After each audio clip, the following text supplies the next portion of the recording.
je vais vous la raconter quand je vais finir l'autre. On m'a rapporté un cas et ce cas-là, vraiment, c'est vraiment douloureux. Ce cas, ça parle de relation amoureuse. C'est un ami que je connais bien avec une fille. Alors, on ne va pas citer le nom, on va l'appeler X et Y. Donc Y pour le garçon et X pour la fille. Donc X, c'est-à-dire la fille, au début, la relation était parfaite comme toutes les relations débutent, hein, ça allait de bon train, tout était bien. Et comme ça, il est venu me raconter qu'il a croisé une fille, X, il a croisé une fille, vraiment ils sont heureux, la fille est heureuse, vraiment il compte se projeter dans l'avenir avec elle, c'est-à-dire présenter la fille à sa famille, s'installer ensemble, puisque mon ami travaillait, il gagnait pas mal sa vie, et la fille était connaissante. Donc la relation était bien, 2 ans, d'abord 1 an, 2 ans, 3 ans, ils étaient bien. Et un jour, mon ami me rapporte quelque chose, m'explique quelque chose, disant que, en fait, ma chérie, j'ai l'impression que depuis que nous sommes installés ensemble, j'ai l'impression qu'elle fait plus d'efforts. J'ai l'impression qu'on ne communique pas. J'ai l'impression qu'elle me cache quelque chose. Connaissant la fille, naturellement, j'ai dit, ok, t'inquiète, bon, je vais causer avec ta chérie. Et c'est comme ça qu'ils ont commencé à échanger. C'est comme ça ils ont commencé, c'est comme ça on a commencé, du moins, à échanger moi et la fille. Et je trouve dans les propos de X, de la fille, que, en fait, elle me rapporte aussi que il est distant, qu'il ne communique pas assez, qu'il ne fait pas assez confiance, qu'il doute de sa sincérité, de son amour. Donc je vois là que, en fait, il y a un problème. C'est qu'il n'arrive pas à communiquer. Alors quand on parle de communication ici, ça va dire bonjour, bonsoir, comment tu vas, bien dormir, etc. Non, la communication ne s'arrête pas là. La communication, c'est le fait de se parler sincèrement. C'est le fait d'exprimer, de savoir exprimer ce qu'on ressent plus profond de son cœur de manière verbale. Exprimer toutes ses pensées. Parce que celui qui est en face de toi n'est pas un devin pour comprendre tes pensées. Non, mais savoir expliquer ses pensées, ses idées. C'est ça communiquer. Il y a plusieurs types de communication et ce n'est pas le débat d'aujourd'hui. Il y a plusieurs types de communication. Et j'ai trouvé que ces deux-là ne communiquaient pas. Et par la grâce de Dieu, comme moi, disons, il y a plus d'expérience qu'en matière de relations amoureuses, je peux simplement organiser un rendez-vous où j'ai appelé les deux à s'asseoir. Et j'ai dit, en fait, votre problème, ce n'est pas compliqué. Vous n'arrivez pas à vous faire confiance, non seulement, mais aussi à communiquer. La communication, je leur ai expliqué ce qui était la communication et je leur ai expliqué comment ils allaient faire pour entretenir leur relation. Et par la grâce de Dieu, aujourd'hui, ils me félicitent et ils me disent merci pour avoir intervenu dans leur relation et aujourd'hui, ils sont ensemble et tout va bien. Alors, ce n'est pas un coup de baguette magique que j'ai fait, c'est juste leur expliquer le fondamental, c'est-à-dire se faire confiance, être loyal, communiquer. C'est vraiment important. Et surtout, se comprendre. Parce que la compréhension il y a pour beaucoup, ainsi que les 3 autres.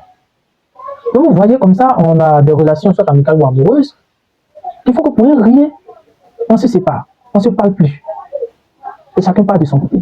Aujourd'hui, ça fait qu'on a des relations, soit amicales ou amoureuses, peu importe, qui sont fragiles, pour rien comme ça. Parce qu'il n'y a plus de confiance. Parce qu'on ne s'en met plus. Parce qu'en fait, on n'aime pas notre prochain de manière sincère.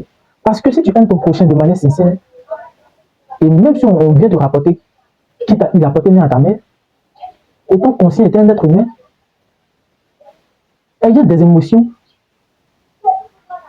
étant un homme consciencieux et connaissant ton ami, on vient de rapporter qu'il a apporté une à ta mère, même si ta maman n'a pas raison, tu ne vas pas automatiquement aller faire parler avec ce dernier. Parce que tu le connais, parce que tu as l'amour pour lui. Pour quelqu'un qui réfléchit, il va aller tout doucement et dire à son ami, qu'est-ce qui s'est passé, sachant que c'est ma mère, tu lui as apporté une main. Il t'explique, tu vas prendre aussi l'avis de ta mère et ensemble, vous trouvez des solutions. Mais au-delà de cela, tu vas faire comprendre à ton ami que même si ma mère n'a pas raison, tu n'as pas le droit de lui porter main. Ce n'est pas parce qu'elle t'a insulté ou quoi que ce soit que tu vas lui porter main. Déjà, c'est une grande personne. C'est quelqu'un qui réfléchit qui parle comme ça. Il va gronder son ami, il ne va pas aller faire parler avec son ami. Donc c'est vraiment important aujourd'hui de savoir parler, de savoir entretenir des relations, soit amicales ou amoureuses, ou encore fraternelles. Parce que c'est vraiment important. On a des familles aujourd'hui qui ne se parlent plus parce qu'il y a des disputes, il y a des discordes. Parce qu'on n'a pas déjà l'amour du prochain. Et ça, c'est dangereux aujourd'hui pour la société. C'est dangereux aujourd'hui pour l'éducation de nos enfants, de nos petits frères. C'est très dangereux. Raison pour laquelle je fais cette vidéo. Parce que c'est important. Il faut en parler. Parce qu'aujourd'hui, ça divise. On pense qu'aujourd'hui, il n'y a plus d'amitié sincère. Et encore, il n'y a plus d'amitié entre femmes et garçons. Pour d'autres raisons. On en reviendra peut-être dans une autre vidéo. Et c'est vraiment compliqué. Ça, c'est l'objectif de ma vidéo. Et pour aborder le dernier point concernant mon cas pratique. Alors, j'ai croisé mon ami, il s'appelle Fréjus. je l'ai croisé, on a fait la première année de BTS ensemble. On se voyait, mais on ne se parlait pas. Vous savez, quand quelque chose vient naturellement et avec une certaine dose d'amour, vous ne forcez rien. Donc, on était en première année, on a fait presque la première année. Peut-être qu'on se saluait, mais après ça s'est arrêté là. Et c'est en deuxième année que notre réelle amitié a commencé.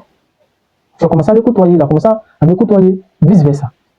Et malgré que moi, j'étais en ce temps à Gonzac et que lui, il était à Yopougon Gongesco. Certes, on se voyait uniquement à l'école, mais on ne s'est pas arrêté là. Je lui rendais régulièrement visite à son domicile. Et même, pendant qu'on se voyait, on organisait une partie de détente où je vais vous épargner certaines choses. Donc c'est ça. C'est-à-dire quoi? On entretenait une relation. Et même quand lui n'avait pas la possibilité de venir là où moi je suis, il m'a appelé. On échangeait, on causait. Et jusqu'à aujourd'hui, 2025, je vous dis que je suis encore en contact avec lui.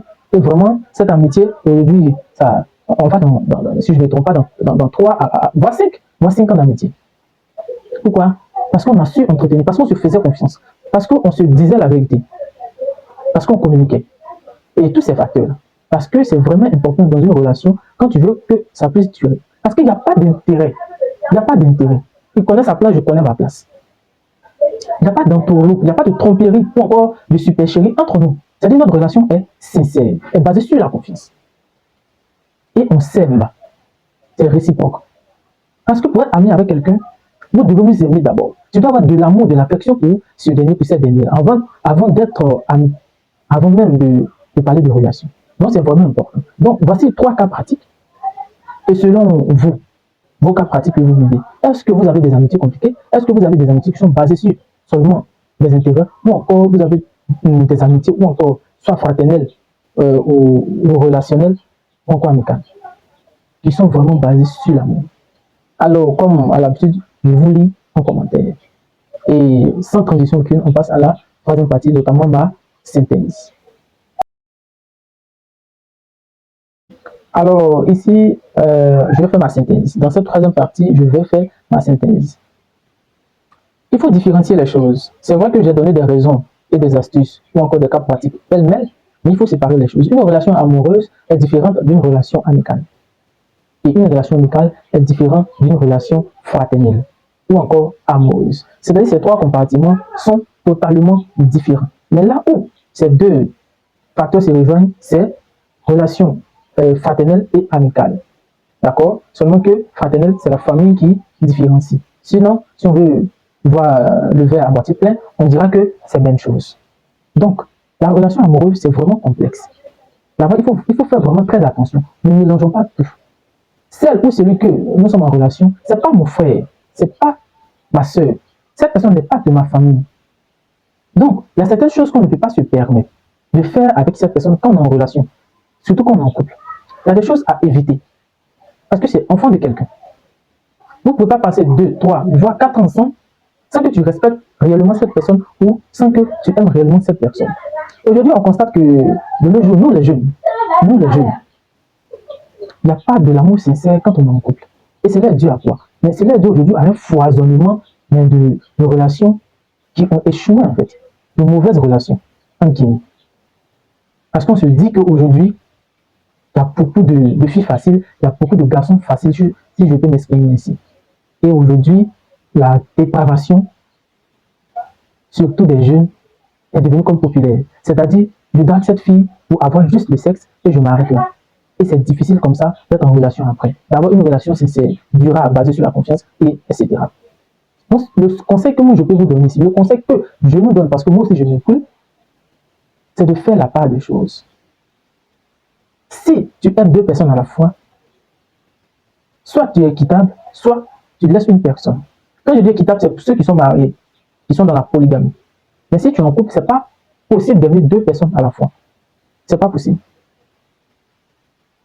Et pour des relations amicales et pour des relations fraternelles, il faut faire confiance à son ami, il est longuement expliqué, à son frère, il est longuement expliqué. Donc faites la part des choses. Si vous voulez être en relation avec quelqu'un, c'est parce que tu as de l'estime pour cette personne. C'est parce que cette personne peut t'apporter, c'est-à-dire peut faire que tu vas changer de comportement s'il était mauvais. Il doit devenir bon, mais il ne doit pas devenir 2 fois mauvais. Alors cette amitié-là, ça ne va rien t'apporter. Donc il faut faire des amitiés qui nous apportent. C'est-à-dire des amitiés qui vont, nous, à notre niveau, développer notre comportement, arranger notre comportement, soigner notre comportement. Parce que c'est ça, chacun vient avec son éducation. Et quand vous mettez ensemble, ça doit sortir quelque chose de bon. Et vous marchez ensemble. Vraiment, on doit faire attention parce qu'on est confronté aujourd'hui à beaucoup de choses. Mais à beaucoup de choses qui nous font vaciller souvent. Mais j'espère, je compte sur la jeunesse ivoirienne. Je sais que nous sommes forts et je sais qu'on va s'en sortir comme on le fait toujours. Alors la question que moi, je voudrais vous poser, c'est est-ce que actuellement tu as une relation amoureuse, fraternelle ou amicale avec quelqu'un? Et est-ce que selon toi, tu penses que c'est une amitié sincère, vraie, qui est basée sur tous ces facteurs que je viens de citer là? Alors, si oui, tu me le dis en commentaire, et sinon, tu me le dis en commentaire. Et n'oublie pas de me donner de la force et de visiter, d'accord, tous mes réseaux sociaux que j'ai cités en amont, c'est-à-dire Facebook, TikTok, Instagram et YouTube.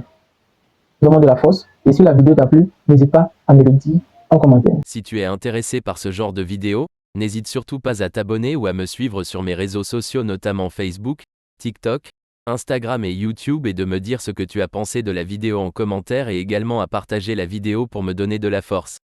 C'était ta dose de motivation faite par Critique 2.0 by Ricardo. À bientôt pour une nouvelle vidéo.